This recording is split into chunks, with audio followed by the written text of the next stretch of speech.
I don't know. We had the same personality. Like, my two other brothers are so quiet. They don't really speak. And I'm, like, loud and obnoxious. And I fight. This little one fight, too. Like, he was just like me. Like I said, nobody was home. And I had to make my little brother his snacks after school. Because I had to go pick him up. Nobody even left a note. So I was fucking concerned. And then finally at 3:30, my mom calls. She pretty much told me something happened at school, that his whole body stopped moving, but then her voice started cracking. So she passed the phone to my dad. I was mad. I was a teenager. I'm like, what do you mean? You need to go home. We have a Celtics game to go to, Mom. Like, what are you talking about? Then my dad's like, because we're in the hospital, they brought Richie to the emergency room because he wasn't moving. And they're doing testing, and now they're transferring him to Children's Hospital. They think that found something in his brain. I was like, what? My dad pretty much told me, get your ass ready. Your older brother's going to come pick you up, and your little brother, Brandon. And both three of y'all are going to meet us at Children's Hospital. I was like, okay. I hung up the phone. I got my little brother ready. My youngest brother, the 7-year-old at the time, he was really excited for the Celtics game that night. When we get there, that's the first thing he asks, like, where's Richie? We need to go to the Celtics game. And everybody's sad. You can see the sadness in the fucking waiting room. And my dad's like, hey, I'll bring you to the Celtics game with my older brother. Drop you off, and then he'll come back to the hospital to be with mom. My grandma, and me. And the results are finally in of what the fuck is in his head, if it's, whatever. And there was no interpreter, and they were waiting for an interpreter, but my mom's like, I don't want to wait anymore. My daughter can interpret, my daughter can tell me. And the doctor kind of hesitated, but my mom just kind of panicked and screamed. And she's like, I need to know what's going on with my son. She could tell me. So I interpreted. I was the one who told my mom, tu hijo tiene un tumor y es cáncer. Your son got a tumor and it's cancer. Cancer is tumor. I don't think I will forget that. I think that's what fucked me up the rest of my life. Is I saw the pain in my mom's eyes. I saw her reaction. I didn't even understand why that was her reaction. I just thought, medication can make it better. I didn't think anything of it. I was only 14. My biggest concern was I gotta finish my homework. Then they wheeled my little brother out, and he was sleeping because they put medicine to put in the MRI, I think it's called, to see that his head. Finally, my dad gets home. My dad gets to the hospital.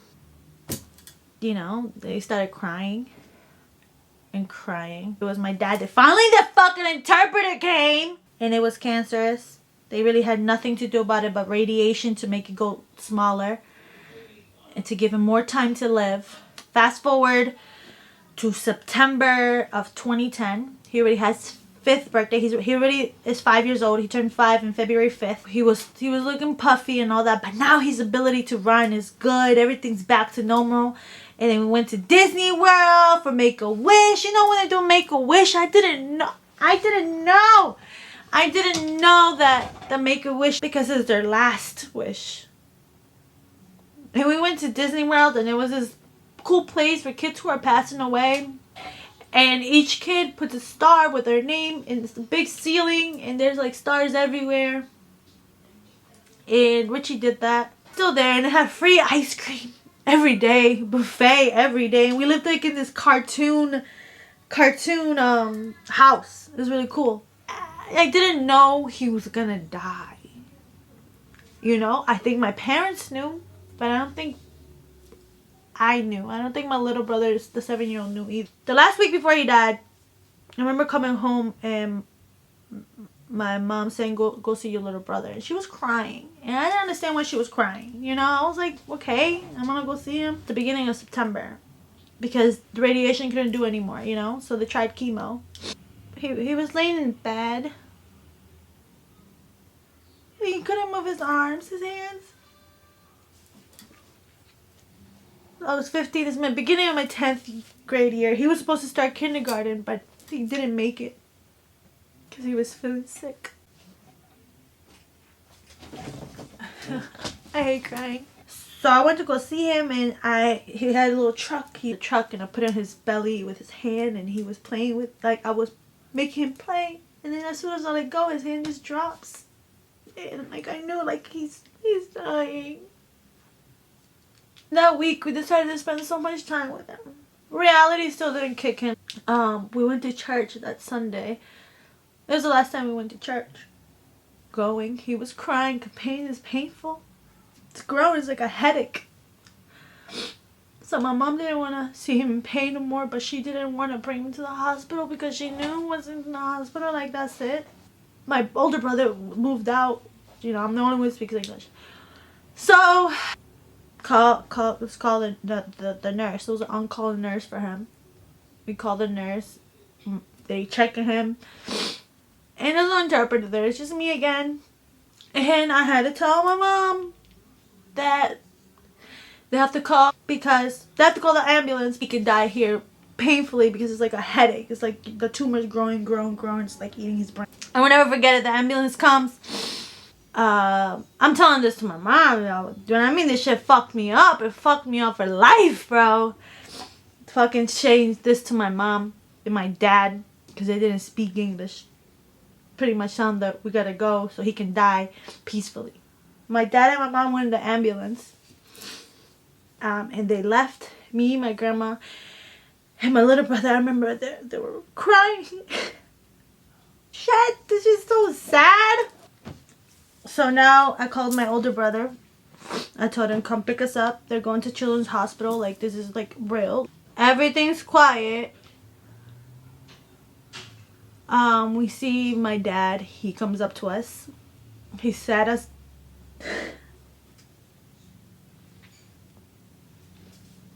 My dad sat us down. And he said, this may be his last night. Once you see him, say anything you want to tell him. We went. My older brother went first. My older brother actually carried him, right? My older brother picked him up. He sat down with him. Then my little brother came. The 7-year-old. Kissed him. I kissed my little brother too. He put him back in bed. And I remember going up to him and I whispered in his ear. But I told him, I was like, I promise I'm going to be successful. And I will make sure our family is always together. That our brothers, my older brother Willie and my younger brother Brandon, will be tight. That we will always take care of each other. And I remember telling him that. And I never told anybody that. And I don't know how many people are going to see this video. When I mean this thing that happened to me changed me. Because I don't give up. I made a promise and I'm going to do it. And then one day I'll be successful. I have a feeling. I know it. I know for a fact. Literally 2 days later on a Wednesday at 9:45, I was sitting on his left side. That's the hint why I have him on my left arm. And I was singing him a song. I was singing him the SpongeBob song. Then the nurse comes running in. She looks at my mom and she's like, I'm sorry, he's gone. And my mom looks at me because I'm right next to my mom. And again, I said it. Again, I translated because she looked at me. And I said, Mom, no está aquí, se fue. And it was like silent.